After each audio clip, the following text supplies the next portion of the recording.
हाँ जी, hello everyone, सभी का स्वागत है अरोड़ा क्लासेस के ऑफिशियल यूट्यूब चैनल पर। और आज के इस सेशन के अंदर मैं आपको एक छोटे से सेशन के अंदर प्रेजेंट इंडेफिनेट टेंस के बारे में बताने वाला हूँ कि प्रेजेंट इंडेफिनेट जो टेंस होता है उसका यूज़ इंग्लिश में हम कैसे करते हैं, किस तरीके से यूज़ किया जाता है। तो सबसे पहले देखिए, अगर हमसे पूछा जाए कि प्रेजेंट इंडेफिनेट की आइडेंटिफिकेशन क्या होती है, तो बेटा अगर हम प्रेजेंट इंडेफिनेट को सिंपल सेंटेंस के अंदर लिखते हैं तो इसमें सबसे पहले आपको सब्जेक्ट लिखा हुआ मिलेगा। सब्जेक्ट के साथ आएगी आपकी वर्ब की फर्स्ट फॉर्म और साथ में अगर आपको दिया हो ऑब्जेक्ट। ठीक है, तो जहां भी इंग्लिश में आपको अकेली वर्ब की फर्स्ट फॉर्म मिलती है या फिर वर्ब की फर्स्ट फॉर्म के साथ क्या लगा मिलता है, एस या ईएस लगा हुआ मिलता है, तो ये पहचान है किसकी, प्रेजेंट इंडेफिनेट टेंस की। ठीक है, अब काफी सारे बच्चे पूछते हैं सर ये वर्ब के साथ एस या ईएस कब लगता है।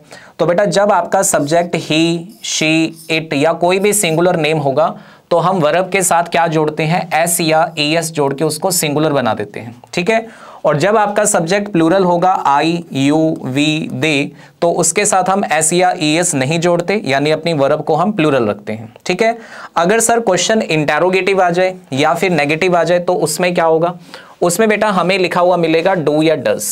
क्या लिखा मिलेगा, डू या डज लिखा हुआ मिलेगा।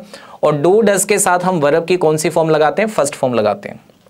ठीक है, तो डू या डज के साथ अगर आपको लगी मिल जाए वर्ब की कौन सी फॉर्म, फर्स्ट फॉर्म। ठीक है, तो ये हमारी प्रेजेंट इंडेफिनेट की पहचान है, या फिर वर्ब की फर्स्ट फॉर्म या वर्ब की फर्स्ट फॉर्म के साथ एस या ईएस, ये हमारी प्रेजेंट इंडेफिनेट की पहचान है। ठीक है, तो सबसे पहले हमें पहचान आनी चाहिए कि सर ये प्रेजेंट इंडेफिनेट की आइडेंटिफिकेशन हो गई है।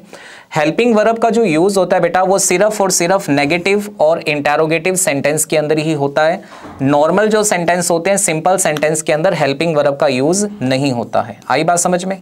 चलिए, अब इसके बाद बात आती है कि सर ठीक है पहचान हमें आ गई है, लेकिन सर प्रेजेंट इंडेफिनेट टेंस का यूज कैसे किया जाता है, कहां कहां यूज किया जाता है।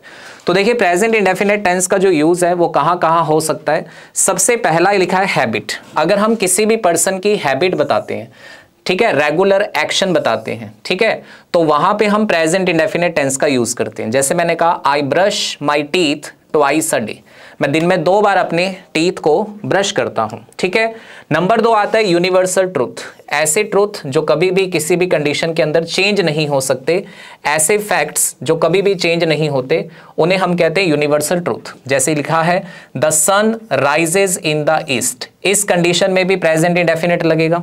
नंबर 3 जो डेली रूटीन हमारा होता है, डेली रूटीन बताने के लिए भी हम प्रेजेंट इंडेफिनेट टेंस का यूज करते हैं। डेली रूटीन मतलब जो आप डेली काम करते हैं, जैसे वहां लिखा है एवरीडे एक्टिविटी जो आपकी होती है, he goes to work at 9 AM, वो काम पे जाता है कितने बजे, 9 बजे जाता है। प्रेजेंट इंडेफिनेट टेंस का यूज किया है। नंबर 4 हम बात करें जनरल फैक्ट्स की, ठीक है, कि वाटर बॉइल्स एट 100 डिग्री, अगर हम 100 डिग्री पे पानी को गर्म करें तो वो बॉयल होने लग जाएगा। तो ये जनरल फैक्ट है, साइंटिफिक फैक्ट है, यहां भी हम प्रेजेंट इंडेफिनेट टेंस का यूज करते हैं। और नंबर 5 आता है हमारे पास शेड्यूल्ड इवेंट्स, मतलब कोई भी काम जो है तो फ्यूचर का, लेकिन पहले से उसको शेड्यूल किया गया है कि कल मैं इतने बजे ये काम करूंगा, तो शेड्यूल इवेंट जो होते हैं उनमें भी प्रेजेंट इंडेफिनेट टेंस का यूज किया जाता है। तो ये 5 वो क्राइटेरिया है जहां पे हम प्रेजेंट इंडेफिनेट टेंस का यूज करते हैं। नंबर 1 मैंने आपको बताया हैबिट होगा, नंबर 2 मैंने आपको बताया रूटीन एक्शन हो सकता है, यूनिवर्सल ट्रूथ हो सकता है, जनरल फैक्ट्स हो सकते हैं या शेड्यूल इवेंट हो सकते हैं। ठीक है, अब काफी सारे बच्चों को इन्हें पहचानने में दिक्कत आती है, तो बेटा मैं आपको एक शॉर्टकट बताता हूं कि किसी भी प्रेजेंट इंडेफिनेट टेंस की पहचान करने के लिए टेंस के अंदर कीवर्ड्स आपको मैं बता देता हूं कि कौन कौन से कीवर्ड्स आपको अगर सेंटेंस में मिल जाए तो आपने प्रेजेंट इंडेफिनेट टेंस को यूज करना है। ठीक है, कौन कौन से कीवर्ड है जरा ध्यान से देखिएगा। अगर आपको सेंटेंस में वर्ड लिखा मिल जाए always, usually, often, sometimes, never, rarely, ठीक है, every day, every week, every month, every year, daily, in the morning, in the evening और ऑन मंडे, इस तरीके से अगर आपको वर्ड लिखे मिल जाए तो ये इंडिकेट करते हैं कि हमें अपने क्वेश्चन के अंदर टेंस कौन सा यूज करना है, प्रेजेंट इंडेफिनेट टेंस यूज करना है। कौन सा टेंस यूज करेंगे, प्रेजेंट इंडेफिनेट। इनको कहा जाता है कीवर्ड्स। ठीक है।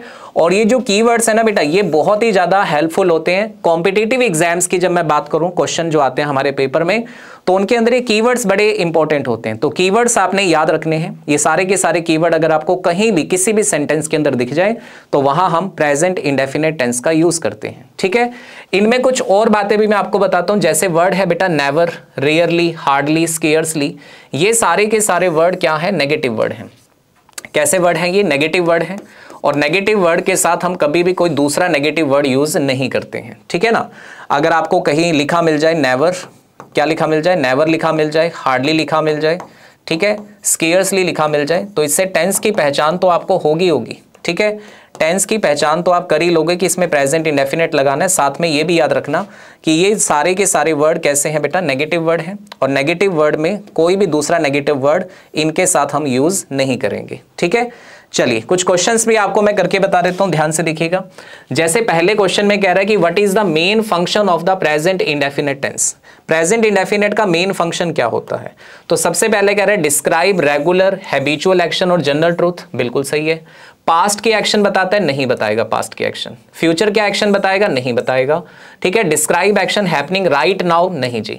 तो ये हमें रेगुलर चीजें बताता है, हैबिट बताता है हमारी, और जनरल ट्रूथ बताता है। तो इस क्वेश्चन का राइट आंसर क्या आ जाएगा बच्चों? ए आ जाएगा, ठीक है। Choose the correct question in present indefinite tense. आपसे पूछ रहा है कि बताइए इन चारों में से कौन सा प्रेजेंट इंडेफिनिट टेंस है। तो प्रेजेंट इंडेफिनिट की पहचान मैंने क्या बताई थी? डू डज के साथ वर्ब की फर्स्ट फॉर्म लगती है। जब हमारा क्वेश्चन इंटेरोगेटिव होता है या फिर नेगेटिव होता है तो उसमें डू डज के साथ फर्स्ट फॉर्म लगती है, ठीक है। सबसे पहले देखो शी सिंगुलर है तो शी के साथ डू नहीं लगेगा, डज लगेगा। पहला ऑप्शन बाहर हो जाएगा। नंबर 3 भी बाहर हो जाएगा, इज एम आर नहीं आता, सॉरी, नंबर 4 बाहर हो जाएगा। फिर जब हमने डू डज लगा दिया, जब बेटा डू डज लगता है तो डू डज के साथ जो वर्ब की फर्स्ट फॉर्म आती है उसमें कभी भी एस या ई एस नहीं लगता है। तो इसलिए बी वाला ऑप्शन भी गलत हो जाएगा। तो राइट आंसर हमारा क्या आ जाएगा? सी ऑप्शन आ जाएगा, ठीक है। इस तरीके से क्वेश्चन आपसे पेपर में पूछे जा सकते हैं। अगला क्वेश्चन है which sentence is in the present indefinite tense. इनमें से कौन सा सेंटेंस प्रेजेंट इंडेफिनिट में लिखा हुआ है? तो प्रेजेंट इंडेफिनिट के लिए हमें क्या चाहिए? वर्ब की फर्स्ट फॉर्म और उसके साथ एस या ई एस, ये बिल्कुल लिखा हुआ है। इसमें लिखा है हैज, ये नहीं हो सकता प्रेजेंट इंडेफिनिट। इसमें इज और आईएनजी लिखा है, ये भी नहीं हो सकता। इसमें आर और आईएनजी लिखा है, ये भी नहीं हो सकता। तो इसका मतलब ऑप्शन नंबर ए जो है ये वाला सेंटेंस हमारा प्रेजेंट इंडेफिनिट में है, इसके अलावा कोई भी नहीं है, ठीक है बच्चों। और ये लास्ट क्वेश्चन जो है इसका जवाब आपने मुझे कमेंट बॉक्स में देना है। जो क्वेश्चन पूछा है कि प्रेजेंट इंडेफिनिट के लिए करेक्ट सेंटेंस कौन सा है, तो इसका जवाब आप मुझे कमेंट बॉक्स में बताएंगे। और ये जो सेशन रहेगा हमारा डेली आया करेगा आपके पास 10 से 15 मिनट का एक सेशन, जिसमें इंग्लिश की बहुत ही बढ़िया जानकारी आपको इसमें मिला करेगी, ठीक है बच्चों। और इसके अलावा अगर आप प्रैक्टिस करना चाहते हैं मेरे साथ, तो मेरी डेली क्लास जो होती है वो शाम को 8 बजे होती है, सब बच्चों को पता है, जिसमें हम हर एग्जाम के लिए, किसी भी एग्जाम की आप तैयारी कर रहे हो, चाहे वो पंजाब स्टेट हो या अदर कोई भी एग्जाम आपने देना है, तो 8 बजे शाम को आप मेरे साथ ये क्लास लगा सकते हैं, ठीक है बच्चों। इसके अलावा मैं आपको बता दूं कि आप मेरा टेलीग्राम चैनल ज्वाइन करके रखिए फॉर लेटेस्ट अपडेट। और यहां ध्यान रखना बेटा, एक बैच है हमारा, जो बच्चे ग्रेजुएशन के साथ साथ कॉम्पिटिटिव एग्जाम की तैयारी करना चाहते हैं, तो एक नया बैच हमारा शुरू होने जा रहा है 15 मई से, ठीक है। ये बैच बड़ा ही स्पेशल है क्योंकि इसमें देखो एक तो आपकी ग्रेजुएशन चलेगी साथ साथ में, और साथ साथ में आप कॉम्पिटिटिव एग्जाम की तैयारी भी कर पाओगे, ठीक है। और सबसे बड़ी बात इसमें क्या है, देखो सबसे बड़ी बात है इस बैच का जो प्राइस है वो 12,000 है, लेकिन अगर आप कूपन कोड यूज करते हो AC 376 तो ये बैच आपको मिलेगा 10,000 में। लेकिन यहां तक बात खत्म नहीं होती है कि 10,000 का बैच है। इस बैच के अंदर एक स्पेशल बात यह है कि जब आप ये बैच बाय कर लोगे तो इस बैच के अंदर क्या होगा, मंथली टेस्ट होता है। क्या होगा? मंथली टेस्ट होगा। अब उस मंथली टेस्ट में क्या होगा, जितना भी सिलेबस आपको हमने 1 महीने के अंदर पढ़ाया है, 1 मंथ के अंदर जितना भी सिलेबस आपको पढ़ाया गया है, उस सिलेबस का क्या होगा, टेस्ट होगा। उस सिलेबस का क्या होगा, टेस्ट होगा। और उस टेस्ट के अंदर बेटा जो टॉप करेगा, रैंक 1 जिसका आएगा, इस टेस्ट में जो रैंक 1 होगा उसे मिलेगा 1 लाख रुपए का प्राइस, ठीक है जी। उसके बाद जो रैंक सेकंड होगा उसको थोड़ा सा प्राइस कम मिल जाएगा, ठीक है। इस तरीके से थर्ड, फोर्थ, फिफ्थ सारे रैंक को प्राइस मिलेंगे, ठीक है। और ये प्राइस की जो टोटल अमाउंट होगी वो टोटल अमाउंट होगी 2 लाख रुपए। 2 लाख रुपए की प्राइस आपको इस बैच के अंदर मिलने वाले हैं, ठीक है।